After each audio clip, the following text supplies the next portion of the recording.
Students, तो आज day 3 है हमारे इस लेक्चर सीरीज का और इस लेक्चर में हम लोग कैपेसिटर चैप्टर पढ़ने जा रहे हैं। कैपेसिटर चैप्टर के जितने भी फॉर्मूला हैं सारे फॉर्मूला हम लोग इस चैप्टर में पढ़ेंगे।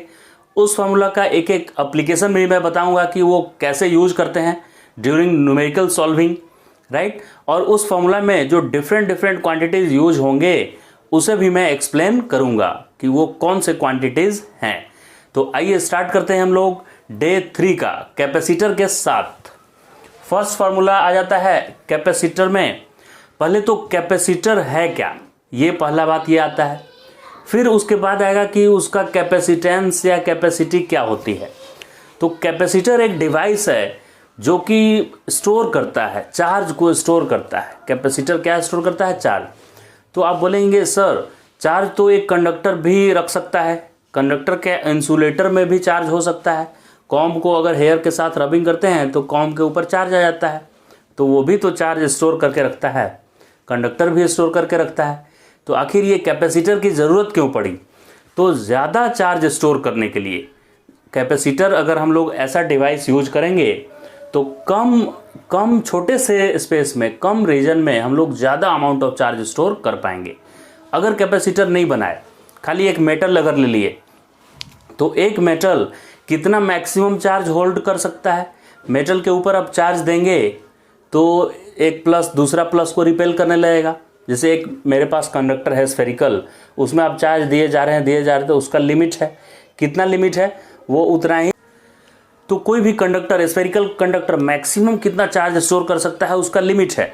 वो उतना ही चार्ज स्टोर कर सकता है ताकि उस स्टोर्ड चार्ज के वजह से उसके आसपास फील्ड 3 × 10⁶ न्यूटन पर कूलम को एक्सीड ना करे। उससे ज़्यादा चार्ज अगर दिए तो वो लीकेज हो जाता है चार्ज का, मतलब एटमॉस्फेयर में चार्ज उसका निकल जाएगा। तो इसका मतलब लिमिटेशन है। अब उस लिमिटेशन को मुझे बढ़ाना है कि ये और ज़्यादा चार्ज स्टोर कर ले, बिना उसको चार्ज एयर में निकले, बिना एयर को आयोनाइज किए उस मेटल को और चार्ज हम देना चाहते हैं। तो इस तरह का डिवाइस बनाया जाता है। कैसा डिवाइस बनाया जाता है? तो एक कंडक्टर है और उसके बाजू में एक और कंडक्टर को रख दिया जाता है। खाली जब अकेला कंडक्टर था तो इस पे मैं प्लस प्लस ऐसे चार्ज दे रहा था तो इसका क्या पोटेंशियल भी बढ़ रहा था, अभी बाजू में एक लाने से क्या होगा, ये माइनस इंड्यूस कर देगा इसमें, और इसके दूर में इधर प्लस इंड्यूस होगा। तो माइनस इंड्यूस करने से क्या होगा कि इस प्लस के वजह से इसके सरफेस पे जितना भी पोटेंशियल था KQ/R, उसको ये माइनस, इसके वजह से भी तो कुछ पोटेंशियल आएगा यहाँ, तो ये पोटेंशियल कुछ सब्ट्रैक्ट कर देगा। तो अभी देखिए चार्ज तो उतना ही रहा इस पे, लेकिन इसका पोटेंशियल नहीं बढ़ा, मतलब जितना पोटेंशियल बढ़ना चाहिए था उससे कम बढ़ेगा। क्यों बढ़ेगा? क्योंकि ये माइनस वाला कुछ सब्ट्रैक्ट भी तो करेगा वहाँ पे, क्योंकि पोटेंशियल स्केलर है, उसको डायरेक्शन से कोई लेना देना नहीं है, वो माइनस मतलब सब्ट्रैक्ट ही करेगा। फिर आप सोचेंगे कि सर इधर प्लस भी तो है, तो मान लेते हैं भाई कि इस प्लस की वजह से इसके सरफेस पे पोटेंशियल 10 आया। कितना आया? 10 वोल्ट पोटेंशियल आया। अभी इंड्यूस होगा तो ये माइनस वाला पास है, इसलिए ये ज़्यादा असर डालेगा इस पे। तो मान लेते हैं कि इसने -3 कर दिया और प्लस वाला दूर है तो इसके वजह से भी पोटेंशियल यहाँ आएगा। तो मान लेते हैं कि +1 आया, तो भी इसको ऐड करेंगे तो नेट पोटेंशियल, ये ओरिजिनल जो इनिशियली रखे थे स्फीयर, उसके ऊपर 10 - 3 + 1 यानी 10 - 2 यानी 8। पहले 10 था और अब 8 आया, कुछ तो कम हुआ। यानी कि मान लेते हैं कि 10 वोल्ट आ जाने पे, इतना चार्ज मैं इसको दिया कि 10 वोल्ट मान लीजिए आया, तो चार्ज लीक करने लगा एयर में। तो अब ये 8 कर दिया कि नहीं, इसको बाजू में एक कंडक्टर लाने से इसका सरफेस का पोटेंशियल क्या कर दे रहा है? कम कर दे रहा है। यानी कि 10 करने के लिए और चार्ज ये रख सकता है होल्ड करके, यानी इसको और ज़्यादा चार्ज मैं दे सकता हूँ। पहला तो बेनिफिट ये हो गया कि ज़्यादा चार्ज अब स्टोर करेगा मेरा कंडक्टर, बाजू में एक कंडक्टर रख देने से। दूसरा फायदा ये हुआ कि जब अकेला ये कंडक्टर था तो इसका इलेक्ट्रिक फील्ड, इधर देखिए प्लस से लेकर इन्फिनिटी तक फैला हुआ था इलेक्ट्रिक फील्ड, और बाजू में चार्ज रख देने से क्या होता है कि इसका फील्ड यहीं पे आके खत्म, यहाँ से ओरिजिनेट, यहाँ पे टर्मिनेट। तो ये कन्फाइंड रीजन में, ये क्या हो रहा है, कन्फाइंड रीजन में हमको इलेक्ट्रिक फील्ड मिल रहा है, ऐसे इन्फिनिटी तक फैला हुआ नहीं है। फैला हुआ इलेक्ट्रिक फील्ड होगा तो प्रॉब्लम ये होगा कि दूसरा कोई इलेक्ट्रिकल डिवाइस इधर रखा है तो उसको अफेक्ट कर सकता है दूसरे इलेक्ट्रिकल डिवाइस को। तो दो बेनिफिट क्या हुआ, एक तो मुझे कन्फाइंड रीजन में मिल गया energy, electric field certain region में, और दूसरा अमाउंट ऑफ चार्ज भी ज़्यादा स्टोर करके रखेगा। ये दो बेनिफिट हुआ। खैर जो भी बात हो, हम लोग को तो फॉर्मूला पर आना है। तो कैपेसिटेंस, किसी भी कैपेसिटर का कैपेसिटेंस को कैसे डिफाइन किया गया, ऐसा नहीं कि जो ज़्यादा चार्ज स्टोर करेगा उसका ज़्यादा कैपेसिटेंस हो गया। चार्ज स्टोर करना है लेकिन वोल्टेज कम राइज करना चाहिए, उसकी कैपेसिटी ज़्यादा होगी। एग्जाम्पल के लिए मैं दो यहाँ पे कंडक्टर लेकर समझाता हूँ। इसको मैं कर लेता हूँ क्लियर, ध्यान से देखिएगा, ध्यान से। ये फॉर्मूला आया कैसे, इसको समझने के लिए मैं दो आपको कंडक्टर देता हूँ। एक ये कंडक्टर दिया और इसको मैं चार्ज दिया, मान लेते हैं 20 कूलम का, और इतना चार्ज देने से इस पे इतना कूलम मैं चार्ज दिया, 20 कूलम का मैं चार्ज दिया इसके ऊपर। इससे इसका वोल्टेज 10 वोल्ट बढ़ गया। चार्ज बढ़ाते जाएंगे तो पोटेंशियल भी बढ़ेगा उसका KQ/R से। तो मान लेते हैं 20 कूलम चार्ज दिया जब मैंने इसको, तो इसका वोल्टेज बढ़ गया 10। और दूसरा एक कंडक्टर मेरे पास है दूसरे मटेरियल का, जिसको मैंने 10 ही कूलम चार्ज दिया, उससे कम चार्ज दिया, लेकिन इसका वोल्टेज सिर्फ 2 वोल्ट बढ़ा। 10 कूलम चार्ज देने से वोल्टेज 2 ही वोल्ट इसका बढ़ा पोटेंशियल। तो किसकी कैपेसिटी ज़्यादा है? देखने से लग रहा है सर ये 20 कूलम स्टोर कर लिया है, इसका कैपेसिटी ज़्यादा होगा, और ये तो बेचारा 10 ही कूलम किया है, इसका कम होगा। लेकिन ऐसा नहीं है, ज़्यादा कैपेसिटी इसी का है, क्योंकि कैपेसिटेंस का फॉर्मूला बनाया गया Q/V, यानी चार्ज तो देना है लेकिन यूनिट वोल्टेज बढ़ाने के लिए चार्ज देने से उसका पोटेंशियल कितना राइज कर रहा है वो भी देखना है। यूनिट पोटेंशियल राइज करने के लिए जितना चार्ज चाहिए उसको कैपेसिटेंस बोलना है। तो इसको यूनिट पोटेंशियल के लिए कितना चार्ज चाहिए, देखिए 10 वोल्ट के लिए 20 कूलम, तो 1 वोल्ट के लिए 20/10 यानी कि 2 वोल्ट पर कूलम हुआ, राइट। फिर से देखिए कैसे मैं किया, 10 वोल्ट के लिए इसने कितना लिया 20 कूलम, तो 1 वोल्ट पोटेंशियल इसका बढ़ेगा, उसके लिए चार्ज कितना चाहिए इसको 20/10 यानी कि 2 कूलम का चार्ज जैसे ही लेगा 2 कूलम का चार्ज, इसका वोल्टेज फट से 1 वोल्ट बढ़ जाएगा। जबकि इसका देखिए, इसका 2 वोल्ट के लिए 10 कूलम चाहिए, तो 1 वोल्ट बढ़ाने के लिए 5 कूलम चाहिए भाई। ये 5 कूलम चार्ज स्टोर कर लेगा अपना 1 वोल्ट बढ़ाने में पोटेंशियल। चार्ज तो देना है लेकिन पोटेंशियल कम बढ़ना चाहिए, ये ध्यान रखना है हमको। तो इसका यूनिट पोटेंशियल बढ़ाने के लिए, यूनिट पोटेंशियल जब मैं बढ़ाया इसका, तो बेचारा 2 ही कूलम, 2 ही रोटी खाया और बोला कि भाई मेरा पेट भर गया, 1 वोल्ट बढ़ गया मेरा पोटेंशियल। और ये बोला कि नहीं मैं 5 रोटी खाता हूँ अपना पोटेंशियल 1 वोल्ट बढ़ाने के लिए, तो इसकी कैपेसिटी ज़्यादा हो गई। तो अब कैपेसिटी किसका ज़्यादा होगा, जिसका चार्ज बाई वोल्ट का वैल्यू ज़्यादा हो। तो इसीलिए कैपेसिटेंस को डिफाइन किया गया है Q/V। किसी भी कंडक्टर को, या अगर आप कंडक्टर के सामने कंडक्टर को रखें तो कितना चार्ज आप दिए, और कंडक्टर 2 कंडक्टर है तो उन दोनों के बीच में कितना वोल्टेज बढ़ा, उसको डिवाइड करेंगे तो charge per unit rise in voltage आएगा। उसी को डिफाइन किया गया कैपेसिटेंस। सिंपल सा बात करें, कैपेसिटेंस इक्वल टू सी उसका सिंबल है, इक्वल टू Q/V। 100 बात की एक बात हो गई, क्लियर है। Q/V यूनिट क्या होगा सर, कूलम पर वोल्ट। अब कूलम पर वोल्ट को ये साइंटिस्ट लोग सब अपना नाम कमाने के चक्कर में रहते हैं। कूलम एक अलग साइंटिस्ट है, वोल्ट अलग साइंटिस्ट है, तो ये दोनों तो ऐसा यूनिट है ही कूलम पर वोल्ट। लेकिन यहाँ फैराडे भी एक आ गया है, वो भी अपना नाम के चलते ये कूलम पर वोल्ट को फैराड लिखवाता है कि मेरा भी थोड़ा नाम बन जाए भाई। तो कूलम पर वोल्ट भी ऐसा यूनिट है और उसको फैराड भी बोलते हैं। लेकिन प्रैक्टिकली हम लोग माइक्रो फैराड यूनिट यूज करेंगे, क्योंकि 1 फैराड बहुत ज़्यादा मतलब कैपेसिटी होता है। पूरे अर्थ इतना बड़ा अगर आप मेटल लेंगे, अर्थ को पूरा मेटल मान लें, तो उसका 711 माइक्रो फैराड आता है। 1 फैराड के लिए तो अर्थ जैसा कितना बड़ा बड़ा स्फीयर आ जाएगा। इसीलिए प्रैक्टिकली हम लोग कैपेसिटर को माइक्रो फैराड में मेज़र करते हैं। जो फैन, सीलिंग फैन होता है रूम में, उसमें कैपेसिटर लगा होता है, वो 2 से 2.5 माइक्रो फैराड का होता है। और जो मोटर होता है हमारे घर में, इलेक्ट्रिक मोटर जिससे चलाकर पानी स्टोर करते हैं, ग्राउंड वाटर को टैंक में स्टोर करते हैं, तो वो मोटर 10 माइक्रो फैराड का होता है। 5 से लेकर 10 माइक्रो फैराड का होता है। 1 फैराड का कैपेसिटर नहीं बनाया गया है, ठीक है, इसलिए माइक्रो प्रैक्टिकल यूनिट है। वैसे ऐसा यूनिट पूछा है तो फैराड बोलेंगे। ठीक है सर, ये तो आप समझ गए, डेफिनेशन तो पूरा समझ में आ गया कि ये कैपेसिटर है क्या आइटम। अब डिफरेंट टाइप का कैपेसिटर बनाया गया है, जिसमें पहला है स्फेरिकल कैपेसिटर। स्फेरिकल कैपेसिटर मतलब सर सिर्फ एक स्फीयर रहेगा, वो कंडक्टर ही समझिए, एक स्फीयर है खुद कंडक्टर का बना हुआ है, तो उसका कैपेसिटी कितना होगा। कैपेसिटी मतलब कितना चार्ज स्टोर करेगा ये नहीं, 1 वोल्ट पोटेंशियल बढ़ाने के लिए कितना चार्ज स्टोर करेगा, वो कैपेसिटी है। तो स्फेरिकल कैपेसिटर का होता है 1 वोल्ट बढ़ाने के लिए इसको कितना चार्ज चाहिए होता है, वही उसका कैपेसिटेंस है जो होता है 4 pi epsilon not R. R radius का स्फीयर है मेटल का बना हुआ, तो वो कितना स्टोरिंग कैपेसिटी क्या है यूनिट वोल्ट बढ़ाने के लिए, यानी उसका कैपेसिटेंस है 4 पाई एप्सिलॉन नॉट आर। 4 पाई पता ही है आपको, 3.14, एप्सिलॉन 8.854 इंटू 10⁻12, और आर उसका रेडियस। बड़े रेडियस का स्फीयर लेंगे तो ज़्यादा स्टोर करेगा, छोटे रेडियस का स्फीयर लेंगे तो कम स्टोरिंग कैपेसिटी रहेगा।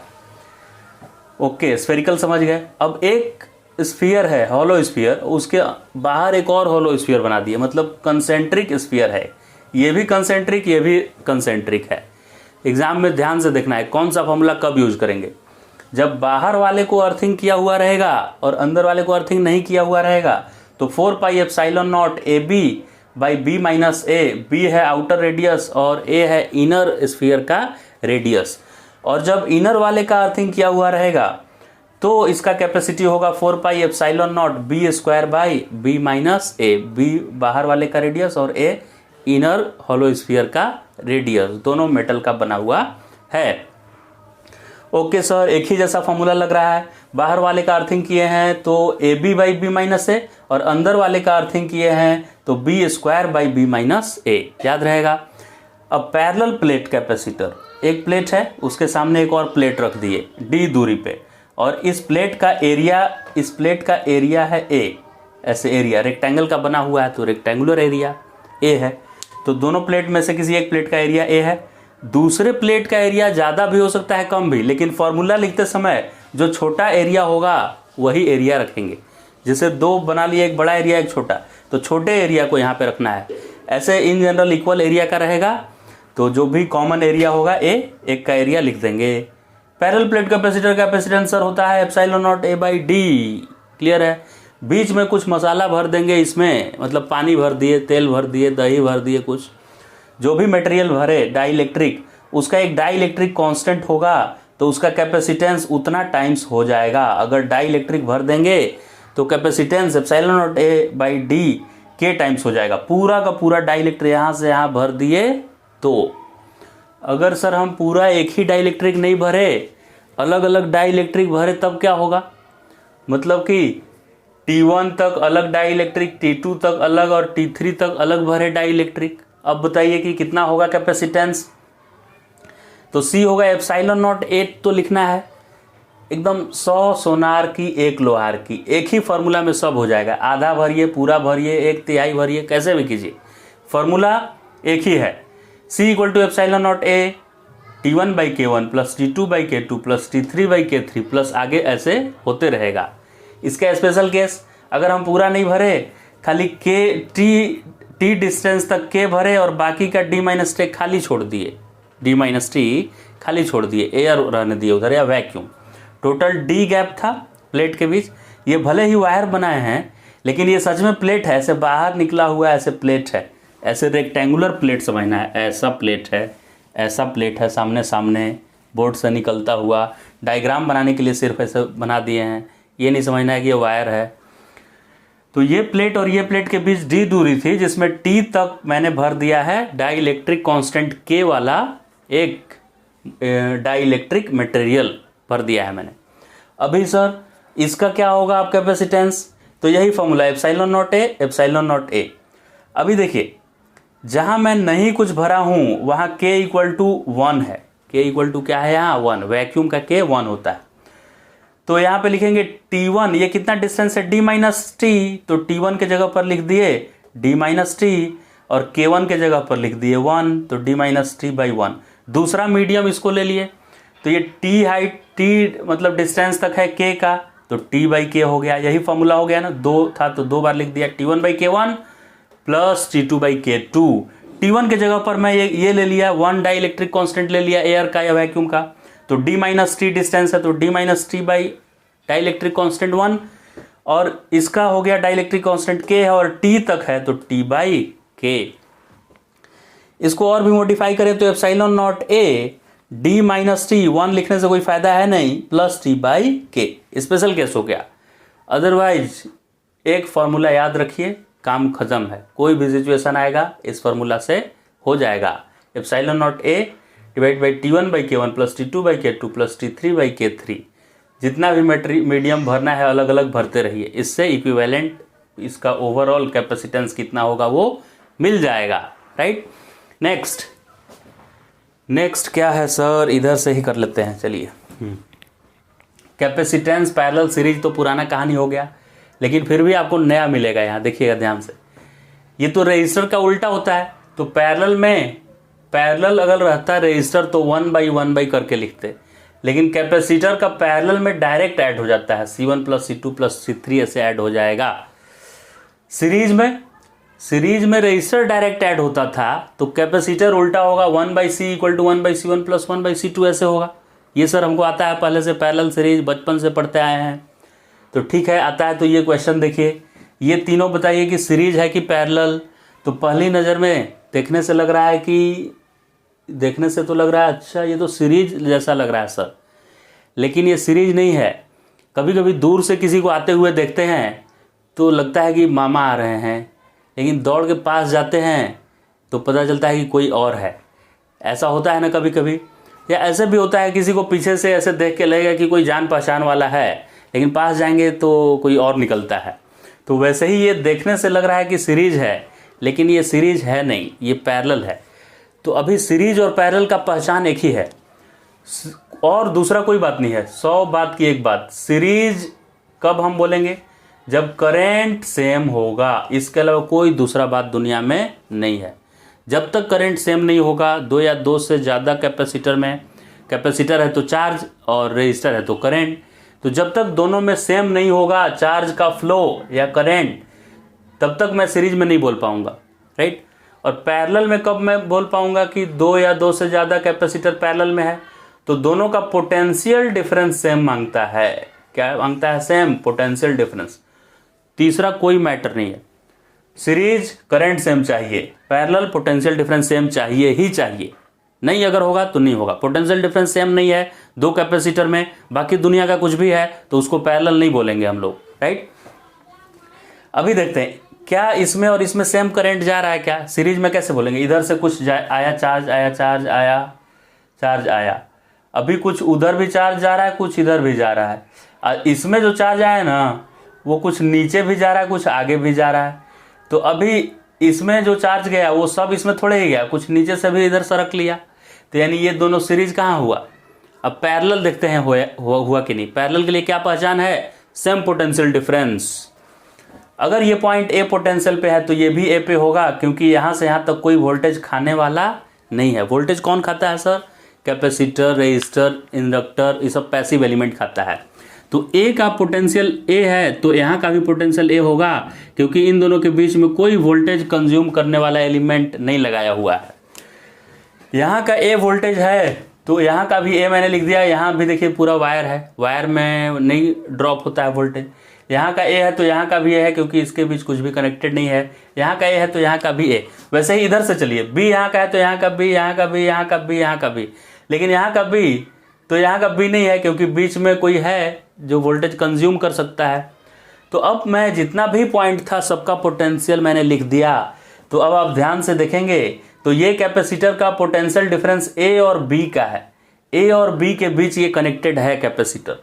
इस कैपेसिटर को भी देखें, अच्छा ए और बी के बीच, वाह ये तो पैरेलल हो गया, क्योंकि इसका भी potential difference A minus B और इसका भी इधर ए इधर भी, तो A minus B, same potential difference. और इसका भी देखिए ए और बी ही के बीच कनेक्टेड है, तो तीनों कैपेसिटर वही ए और बी के बीच कनेक्टेड है, यानी तीनों कैपेसिटर का पोटेंशियल डिफरेंस हो गया है सेम, तो तीनों पैरेलल है। और पैरेलल में अगर इसका एक एक का सी है कैपेसिटेंस, तो पैरेलल में देखिए डायरेक्ट ऐड हो जाता है, ये रजिस्टर नहीं है कैपेसिटर है, पैरेलल में डायरेक्ट ऐड हो जाता है, तो सी मिला के 3C आंसर हो गया। ऐसा नहीं सोचना है कि सीरीज में है तो 3C हो गया, सीरीज रहता तो 1/C करना पड़ता है, ये पैरेलल है इसलिए 3C आंसर आया। दूसरा भी एक देख लेते हैं। दूसरा ये है कि इसमें कैपेसिटर तो मैं लगा दिया हूँ, और वी टेस्टोन सबको याद रहता है कि वी टेस्टोन है सर C/C और C/C है, तो सेम रेशो में रहता है, तो बीच वाला कैपेसिटर नहीं काम करता है, इसमें नहीं फ्लो करता है चार्ज। लेकिन इसमें केयरफुल आपको यहाँ पे रहना है ध्यान से कि किसके अबाउट पूछा है। अगर ए और बी के अबाउट पूछेगा ना तो ये कैपेसिटर गायब नहीं होगा, उस केस में ये इधर ये दोनों देखिए ऐसे इधर से चार्ज आया, इधर कुछ चार्ज दिया, कुछ इधर कुछ बीच में भी जाएगा। तो अगर ए और बी के बीच पूछे तो ये दोनों हो जाएंगे सीरीज, तो सीरीज में C और C मिलाकर C/2, इधर से ये दोनों सीरीज C और C मिला के C/2, ये C/2 और ये C/2 पैरेलल में मिला के C हो गया, और ये C पैरेलल में था तो 2C हो गया। यानी A और B के बीच पूछे तो 2C आंसर आएगा। लेकिन CD के अक्रॉस पूछ दे अगर CD के अक्रॉस, तो इधर से चार्ज दो ही पार्ट में डिवाइड हो रहा है, और अब गैल्वेनोमीटर यानी बीच में चार्ज नहीं जाएगा, उधर निकल जाएगा, तो अब ये दोनों सीरीज हो जाएंगे, क्योंकि जितना चार्ज सप्लाई करेंगे उतना ही उधर जाएगा, बीच में चार्ज फ्लो नहीं होगा। तो ऊपर वाले दो, ये तो बीच वाला चल रहा जाएगा काम से CD के क्रॉस के लिए, तो ये दोनों सीरीज में होगा C और C C/2, और ये भी C/2, और आपस में C/2 और C/2 मिलके और C रिजल्ट देगा। तो आराम से इसको वीडियो को रोक के आराम से इसको आप करें ध्यान से, और एग्जाम में केयरफुल रहिए। A और B के क्रॉस पूछेगा तो आंसर 2C आएगा, और C और D के क्रॉस पूछेगा इसी सर्किट का कैपेसिटेंस तो C आएगा। ध्यान रखिएगा एग्जाम में। राइट, क्लियर हो गया इतना। अब आगे अगला क्या है टॉपिक, अगला है हमारा एनर्जी स्टोर्ड। एनर्जी स्टोर्ड पे चर्चा हो जाता है। अब देखिए कैपेसिटर हो गया भाई, वाह भाई वाह, बहुत बढ़िया। ये वोल्टेज कनेक्ट कर दिए इसमें कैपेसिटर में, मतलब एक सेल कनेक्टेड है, इसने चार्ज सप्लाई किया। तो जानते हैं क्या होता है सर, ये चार्ज जितना सप्लाई करता है ना वो पूरा स्टोर नहीं कर पाता है एनर्जी, ये वायर में हीटिंग इफेक्ट में लॉस हो जाता है आधा। भी अगर इसका पोटेंशियल डिफरेंस भी है इसका, तो ये एनर्जी इसका खर्च होता है QV। ये बैटरी का चार्ज सप्लाई करने में बेचारे का कितना एनर्जी खर्च होता है, Q/V। और ये कैपेसिटर जो है ना वो आधा ही चार्ज स्टोर कर पाता है, QV/2 कर पाता है। तो बाकी आधा कहाँ जाता है, देखिए QV था और आधा QV ये स्टोर कर पा रहा है, तो लॉस हो गया आधा QV, आधा लॉस हो जाता है। तो ये एनर्जी स्टोर इन कैपेसिटर का 3 फार्मूला है। क्या क्या 3 फार्मूला है, तो एक तो खुद ये हो गया QV/2, और बाकी 2 फार्मूला है हाफ CV² और Q²/2C, ये 2 फार्मूला भी है। तो एक फार्मूला से आप आराम से ये दोनों फार्मूला लिख सकते हैं। जैसे इससे ये बनाना है ना, तो इसमें देखिए V है, इसमें भी V है, तो Q को आप रिप्लेस कर दीजिए, Q को CV लिख दीजिए, तो ये फार्मूला आ जाएगा। फिर ये बनाना है तो इसमें V नहीं है, Q और 2 है, तो V को आप लिख दीजिए, Q = क्या होता है CV, तो V को लिख दीजिए Q/C। राइट, इस V को लिख दीजिए Q/C, तो Q और C में आ जाएगा रिलेशन। खैर ये 3 फार्मूला हो गया, तीनों किसका है, एनर्जी स्टोर इन कैपेसिटर का।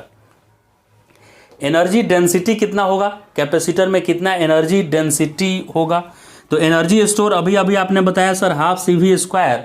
अब एनर्जी स्टोर को वॉल्यूम से डिवाइड करना है मुझे, तो हाफ C, और ये क्या है, पोटेंशियल डिफरेंस। पोटेंशियल डिफरेंस होता है electric field into D, dV = होता है E.dr, यानी माइनस लगा के ये होता है। तो पोटेंशियल डिफरेंस होता है इलेक्ट्रिक फील्ड और दूरी होता है दोनों प्लेट के बीच का। तो इलेक्ट्रिक फील्ड और डिस्टेंस लिख दिया, और V² था तो स्क्वायर भी कर दिए, और नीचे वॉल्यूम लिखना था मुझे, तो वॉल्यूम होता है प्लेट का एरिया ऑफ क्रॉस सेक्शन, कितना चौड़ा प्लेट है ये, प्लेट का एरिया ऑफ क्रॉस सेक्शन और प्लेट के बीच की दूरी। ऐसे ही तो वॉल्यूम निकलता है, area of cross section into ये डिस्टेंस। सिलेंडर का वॉल्यूम होता है πr² L, area of cross section into distance, area of cross section into distance, volume हो गया। तो एनर्जी बाई वॉल्यूम को ही एनर्जी डेंसिटी बोलते हैं। अब फिर सी को पता है क्या लिखेंगे, epsilon not a by D. तो ए डी तो पहले ही था और एक सी के चलते आ गया epsilon not a by D, right. और हाफ ये पहले से है, तो डी और डी, दो डी है, ऊपर से डी स्क्वायर को खा गया, ए ने ए को खा गया, तो half epsilon naught E square आ गया, ई इलेक्ट्रिक फील्ड का square, half epsilon naught electric field का स्क्वायर। यही है एनर्जी डेंसिटी। याद रहेगा बात, ध्यान से देख लीजिए, एनर्जी डेंसिटी ये तो इंपॉर्टेंट है, ठीक है। अब ये हम लोग सीखने वाले हैं sharing of charge. Sharing of charge, एक दो कैपेसिटर मेरे पास है, एक को अलग बैटरी से चार्ज कर लिए फुल चार्ज और दूसरे को भी फुल चार्ज कर लिए, पूरा भर पेट पूरा खाना खिला दिए। कैपेसिटर एकदम भूखड़ इंसान जैसा होता है, जैसे 2-3 दिन से खाना नहीं मिला है। जैसे ही बैटरी से लगाते हैं वो एकदम फटाक से चार्ज खींचना शुरू कर देता है, एकदम स्पीड, अपोज नहीं करता है शुरू में। जैसे ही स्विच ऑन करते हैं एकदम सडनली चार्ज हो जाता है, वो फास्ट खींचता है चार्ज, राइट। मतलब शुरू में इनिशियली वो बहुत फास्ट चार्ज खींचता है और धीरे धीरे पेट भरता है तो स्लो स्लो कर देता है करंट। मतलब t इक्वल टू 0 पे मैक्सिमम करंट फ्लो करता है, यानी कैपेसिटर ऐसा बिहेव करता है जैसे उसका रेजिस्टेंस 0 हो स्विच ऑन करते ही, राइट, t इक्वल टू 0 पे। तो एक कैपेसिटर को V1 वोल्ट के बैटरी से C1 कैपेसिटेंस वाले कैपेसिटर को चार्ज किए तो उस पर Q1 चार्ज आया। दूसरा कैपेसिटर जिसका कैपेसिटेंस था C2 उसको V2 वोल्ट से चार्ज किया तो उस पर चार्ज Q2 आ गया। इन दोनों कैपेसिटर को कनेक्ट कर दिए। कैसे कनेक्ट किए सर? तो दो तरह से कर सकते हैं, एक बार एक के पॉजिटिव प्लेट को दूसरे के पॉजिटिव से और दूसरी बार एक के पॉजिटिव को दूसरे के निगेटिव प्लेट से। ऐसा दो तरह से कनेक्शन कर सकते हैं। तो जब दोनों के पॉजिटिव प्लेट को कनेक्ट करते हैं तो उस वक्त दोनों का तब तक ट्रांसफर होगा चार्ज का जब तक दोनों का कॉमन वोल्टेज या कॉमन पोटेंशियल डिफरेंस नहीं आ जाए दोनों के अक्रॉस। इसके अक्रॉस का पोटेंशियल डिफरेंस, इसके अक्रॉस का पोटेंशियल डिफरेंस सेम आने तक ट्रांसफर होगा चार्ज का। तो अगर इसके प्लस से इससे प्लस को कनेक्ट किए तो कॉमन वोल्टेज आता है इनका C1V1 plus C2V2 by C1 plus C2। और अगर इसके प्लस से दूसरे वाले का माइनस कनेक्ट किए तब आता है C1V1 minus C2V2 by C1 plus C2। दोनों केस एकदम ध्यान से देखना है एग्जाम में, उल्टा कनेक्शन कीजिएगा तो माइनस लिखना है। इस प्रक्रिया में एनर्जी भी लॉस होता है, एनर्जी का, क्योंकि चार्ज का फ्लो हो रहा है तो हीट के फॉर्म में लॉस होगा। तो कितना एनर्जी का लॉस होता है वो होता है हाफ।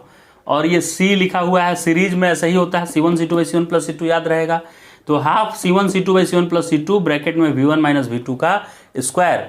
लॉस इन एनर्जी का भी फॉर्मूला याद रखना है कि जो फिर से इन दोनों को कनेक्ट करते हैं तो जिस पे ज़्यादा वोल्टेज है उससे कम वोल्टेज की तरफ चार्ज का फ्लो होता है और इस प्रक्रिया में लॉस हो जाता है इतना एनर्जी। क्लियर है बात? अब ये तो हो गया कि चार्जिंग, शेयरिंग ऑफ चार्ज हो गया, शेयरिंग। अब इसके बाद है चार्जिंग डिस्चार्जिंग। मतलब एक कैपेसिटर है और उसको बैटरी से लगा दिए, V वोल्ट के बैटरी से, R रजिस्टर भी है वायर का। तो ये चार्ज तो शुरू में एकदम सडनली भेजता है, एकदम तेजी के साथ शुरू में पूरा फुल चार्ज भेजता है अपना जितना भेज सके, लेकिन धीरे धीरे इसका पेट भर जाता है तो स्लो हो जाता है। तो बीच में किसी भी टाइम पे पूछेगा ना कि 2 सेकेंड पे बताइए कि कितना चार्ज आ चुका है कैपेसिटर पे, तो किसी भी इंस्टेंट पे चार्ज बताने का ये फॉर्मूला है, Q equal to Q0। Q0 मतलब CV होगा, इसका कैपेसिटेंस और कितने वोल्ट का बैटरी है वो भी। मतलब ये मैक्सिमम चार्ज इसमें इतना ही आता है। कितना आता है? C इंटू V के बराबर। तो Q equal to Q0, Q0 का वैल्यू हमको C और V लिख देना है बाद में, ब्रैकेट में 1 minus E to the power minus T by RC। RC इसका रेजिस्टेंस और C कैपेसिटेंस है और T जो टाइम T रखेंगे उस टाइम का चार्ज मिल जाएगा कि उस वक्त कैपेसिटर के ऊपर कितना चार्ज होगा। पूछेगा कि सर 3 सेकेंड पे कितना चार्ज है कैपेसिटर पे बताइए, तो हम यहाँ पे T इक्वल टू 3 पुट कर देंगे और बाकी का RC वोल्टेज बैटरी का और इसका कैपेसिटेंस Q0 के जगह पर ये दोनों सब पुट कर देंगे तो चार्ज मिल जाएगा। अब ये तो ड्यूरिंग चार्जिंग हो गया। अब इसको बैटरी को हटा दिया जाए। अगर कोई बैटरी को हटा के और ऐसे इधर से स्विच को ऑन कर दे, ऐसे ऑन कर दे और इधर वाले स्विच को कोई ऑफ कर दे, माने बैटरी गया काम से, तो अब बेचारा कैपेसिटर डिस्चार्ज होना चालू कर देगा। कैपेसिटर रजिस्टर के थ्रू डिस्चार्जिंग चालू होगा। तब पूछेगा कि बताइए कैपेसिटर जब डिस्चार्ज हो रहा है उस डिस्चार्जिंग के टाइम में किसी भी टाइम टी पे कितना चार्ज बचा होगा रिमेनिंग कैपेसिटर पे। तो उसका फॉर्मूला है कि Q equal to Q naught. Q naught मतलब जब पूरा पेट भरा हुआ था कैपेसिटर का तो कितना चार्ज था, CV कैपेसिटेंस इंटू जितने वोल्ट का बैटरी था चार्जिंग करते समय, तो CV फुल चार्ज इतना था। तो किसी भी टाइम t पे चार्ज होगा Q equal to Q naught e to the power minus t by R C. R और C दिया ही हुआ है ये दोनों, और क्यू नॉट भी दिया रहेगा कितने वोल्ट से चार्ज किए थे शुरू में इंटू कैपेसिटेंस। तो किसी भी टाइम t का चार्ज मिल जाएगा कि कितना रिमेनिंग चार्ज होगा, बचा हुआ कितना चार्ज होगा कैपेसिटर पे ड्यूरिंग डिस्चार्जिंग। ये क्वेश्चन तो एकदम फिक्स है, 4 मार्क्स एग्जाम में कोई नहीं रोक सकता है इससे। एक ही साथ रेजिस्टर कैपेसिटर दोनों लगा दिए। ध्यान क्या रखना है कि बिफोर स्टेडी स्टेट मतलब जैसे ही स्विच ऑन किए उस समय इतना भूखा रहता है कैपेसिटर की, सटाक से तीरता है करंट को, फास्ट एकदम खींच लेता है। यानी कि कैपेसिटर ऐसे बिहेव करता है मानो कि सिंपल कनेक्टिंग वायर है, कनेक्टिंग, कोई रेजिस्टेंस ऑफर नहीं करता है, जीरो रेजिस्टेंस के वायर जैसा बिहेव करता है। कब ऐसा बिहेव करता है सर? बिफोर स्टेडी स्टेट, यानी t इक्वल टू 0 पे। ठीक है, t इक्वल टू 0 पे ऐसा करेगा। जब फुल पेट भर जाएगा इसका, यानी आफ्टर स्टेडी स्टेट पेट पूरा भर गया, अब नहीं खाएंगे, तो अब नहीं खाएंगे ना, तो ये अपने तरफ से करंट भी नहीं जाने देता है। ये पूरा पेट भर गया इसका, कैपेसिटर भूखड़ आदमी है, शुरू में जैसे ही स्विच ऑन करेंगे पूरा खाने लगेगा, खाना ये भी दे दो, ये भी सब खाने लगेगा पूरा। अब पेट भर जाएगा, अब नहीं बस, मतलब अपने से होके ये करंट भी इधर आने नहीं देगा। तो दोनों केस में बताना है। सर्किट में दे दिया हूँ, एक ही सर्किट में R भी है और C भी है और बैटरी भी लगाया हुआ है, 12 वोल्ट इसका है पोटेंशियल डिफरेंस बैटरी का। अब इसको जब मैं अगर कनेक्ट किया तो आपको बताना है, 2 क्वेश्चन है कि बिफोर स्टेडी स्टेट मतलब एट t इक्वल टू 0 जैसे ही स्विच ऑन किए, और आफ्टर स्टेडी स्टेट मतलब फुल पेट भरने के बाद। तो बिफोर स्टेडी स्टेट एकदम भूखा है, एकदम इधर से फुल करंट पास करेगा। तो आपको इसको कैपेसिटर नहीं समझना है, आपको समझना है कि ये वायर है, जस्ट एक वायर है। तो अगर ये जस्ट एक वायर है तो क्या 6 और 6 ये 2 रेजिस्टर हो गया, तो आपस में पैरेलल में 3 ओम जैसा हो जाएगा बिफोर स्टेडी स्टेट। यानी t इक्वल टू 0 पे जैसे ही स्विच ऑन किए तो ये कैपेसिटर नहीं बनकर इस कैपेसिटर की जगह पर ऐसे कर देंगे कि लो ये वायर है। अब इसको तो सॉल्व करना आसान है मेरे लिए। ये 6 और 6 पैरेलल में 3 हो गया और 12 वोल्ट का बैटरी था, तो करंट हो गया 12/3 यानी 4 एम्पियर, 4 एम्पियर आंसर हो गया। यानी इधर से करंट कितना जाएगा, 4 एम्पियर का करंट जाएगा। अब फर्स्ट समझ गया सर। अब इसका पेट भर जाएगा उस वक्त बताइए, कैपेसिटर का पेट भर गया, आफ्टर स्टेडी स्टेट क्या होगा? तो कैपेसिटर का पेट भर चुका है, अब उधर से ये करंट जाने नहीं देगा, तो ब्रोकन वायर जैसा, ऐसा मानो कि तार टूटा हुआ है यहाँ, ऐसा बिहेव करेगा। तो इधर से जो करंट जाएगा वो उधर कहाँ जाएगा, तार टूटा हुआ है भाई, तो इधर ही से लौट कर आ जाएगा। तो अभी रास्ते में बस एक ही रेजिस्टर मिल रहा है 6, तो इस बार करंट जाएगा 12/6 यानी कि 12/6 यानी 2 एम्पियर। यानी कि t इक्वल टू 0 पे 4 एम्पियर फ्लो करेगा चार्ज बैटरी से, और जब पेट भर जाएगा कैपेसिटर का तो 2 ही एम्पियर बैटरी सप्लाई करेगा करंट। समझ गए? इस तरह से कैपेसिटर का जितने भी फॉर्मूला था वो सब मैं रिवाइज कर दिया हूँ यहाँ पे, एक एक फॉर्मूला का मीनिंग भी मैं बता दिया। अब आराम से आप इसको 2 बार 3 बार देखिए, वीडियो को रोक कर। जहाँ पे कोई एक्सप्लेनेशन नहीं समझ में आया हो कमेंट बॉक्स में सेंड कीजिए, उस पर मैं सेपरेट वीडियो बनाऊंगा। Okay, so thank you so much for watching this video. ये डे 3 था। डे 4 में फिर से मिलते हैं हम लोग करंट इलेक्ट्रिसिटी के साथ।